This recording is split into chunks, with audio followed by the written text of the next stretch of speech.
This is the new Bugatti Chiron. Well, its successor anyway, and this is the man responsible for it. Mate Remarque, how you doing? Hey, Mate. You're right? Yeah. So, let's have a look at it. Go on, Mate. Reveal it. Whoa, look at that. Wow. What's it called? This is the Bugatti Tourbillon. Tourbillon, like an expensive watch. It's a mechanism in high-end watches that increases accuracy.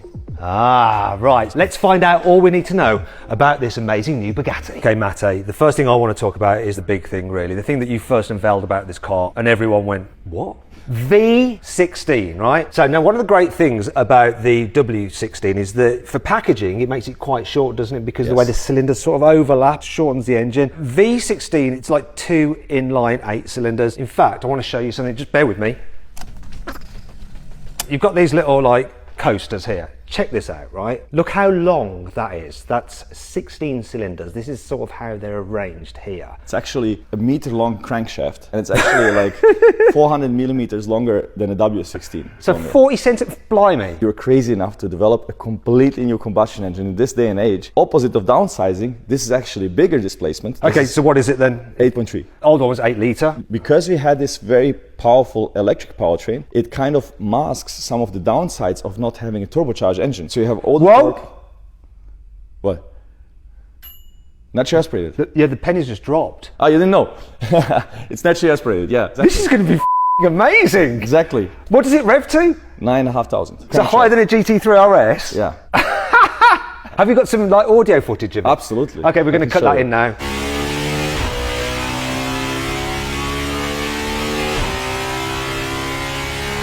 Okay, so we've got that. Let's talk about the electric bit, the bit that you're famous for, electric propulsion, ever since your 30 days drifting around on YouTube. See, folks, it's all possible. Yeah. Exactly. So we wanted to keep that in the background. So that's an enabler for the engine. So the engine is the showpiece. Electric part of it is like Formula 1 level of technology. Like the battery cells are oil-cooled, submerged. The electric motors spin up to 24,000 RPM. Each one can produce up to 400 horsepower. They weigh just like 21 kilos each. Okay, so we've got 1,200 horsepower. But they are limited by the battery. By the battery, how much? Yeah, because that's always the limiting factor. Because sometimes you do the maths when you add up the motor power and it never reaches what you expect. Exactly. It's how many electrons you can push out the battery. Exactly. What can you provide from the electric motors altogether in one go? 800 and 1,000 from the combustion engine. So you've done the right thing by making sure that the car has overall more power than the Chiron and the Chiron Super Sport, which was 1,600. What's the combined torque figure now with the electric motors? This is 2,300. Tourbillon represents a completely new generation of Bugatti hypercars. Sure, it retains some classic Bugatti design features, such as the horseshoe grille, the central spine, and the two-tone side profile. But all the engineering that you can't see is on another level, and it's all been designed in a completely different way from the old Veyron and Chiron.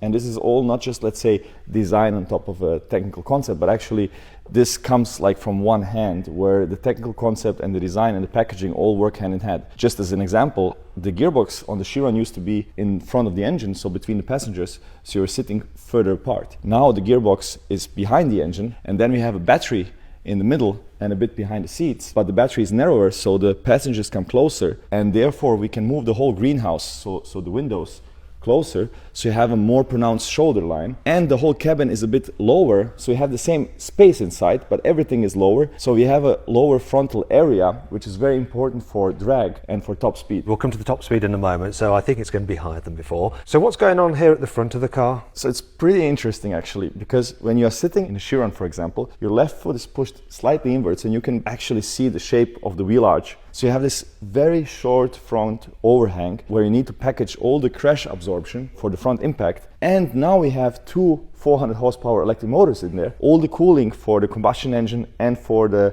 electric powertrain, plus more trunk space. So one interesting thing is the trunk opening is very narrow. The difference is in the Chiron you had like a radiator standing here in the middle and the air went through it and then under the car, which is not that great for aerodynamics at top speed. So what we did now, we have the radiators left and right standing like this, and then the air is going around the trunk and then exiting here, which actually gives a downforce. And then in the front we have these flying fenders, as we call them. Air is actually flowing under the lights, going around here on the shoulders and compressing the air a bit, and everything helps with a naturally aspirated engine for the air intake, which is here. Okay, I do have a question though. So air comes in there past the radiators. Doesn't that mean that luggage is going to get a bit warm? There was a much bigger problem before because heat naturally goes up. So before you had the trunk on top of the radiator, now the radiators are left and right, so it doesn't really radiate so much heat in the middle anymore. So what's the capacity of that then? I don't know.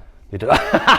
Moving on to the back here, because this is amazing. This spine, that looks absolutely cool. But this rear end, it's a production car. No, we have to adhere to all the same homologation and crash testing like normal cars. There's a couple of party tricks in here. First of all, there is no crash beam. So usually you would have an aluminum or steel structure under a bumper. And we don't have that because the diffuser is not just the diffuser, it's also the crash structure. And then the fact that the diffuser is so tall, this height basically at your knee, wow. What that means is it starts really early in the car, like in the middle of the car. Why is it like that? Because a diffuser in this kind of car configuration, you can only have an angle of like 11 degrees. Otherwise, the air separates from it and it doesn't work anymore. And in order to do that, the whole car had to be designed around it. For example, the engine is angled, and the engine, now not being a W16, is very narrow, so the Venturi tunnel starts under the seat. I do ridiculous things in my video, but look at this, right? Let's see how far in I can get. Yeah. Look at this. Look, you can see the suspension. And then the exposed wheel. So the wheel will actually be exposed like this. This part alone is going to sell the car. One thing about the Chiron was that its doors were rather unexciting, and a hypercar has to have cool doors, so let's see. So the first Bugatti with dihedral doors.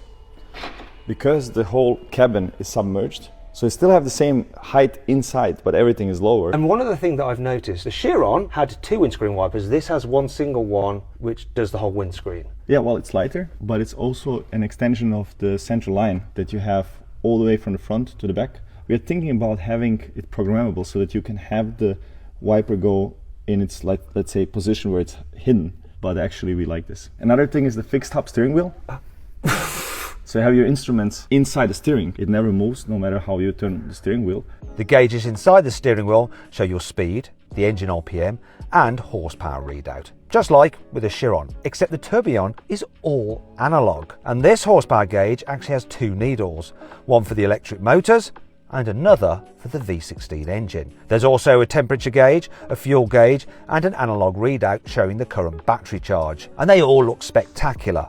To be fair, the ones in this car are just a model, so they're not the finished design. Moving back to this steering wheel, so very interested to see the paddle shifters. I've never seen that before. It's really interesting when you do this kind of different concept. Like, we had to develop like a planetary gearbox here behind to make this possible that this stays fixed while this is turning. And then everything is changing, like the whole ergonomy, where you put the buttons, where your fingers go. And you can notice we still have stalks, not like in the Nevera, where we have the buttons on the steering. Why do you keep stalks and you don't have them in the Nevera? I remember, for example, Nico Rosberg driving the Nevera, and I could see him all the time trying to shift and trying to find the stalks. Yeah. Like phantom stalks. I sometimes catch myself doing that, and it's like, okay, sometimes it really doesn't make sense to reinvent the wheel. Yeah, exactly. I can see cogs and stuff inside there. Obviously, this is just a model. Really Will it be perfect. actually all the cogs all working? Yeah, so that's actually what's moving the needles. Okay, so people go on about screens distracting people when they're driving. I'm sorry, that is going to. I'm going to be looking at that. The thought about that was, this car will be around for longer than we are. So in 50 years, in 100 years, this has to be interesting and beautiful. Okay. And screens won't. No, you're right. But I will be looking at it when I'm driving. You can do that while you're stationary.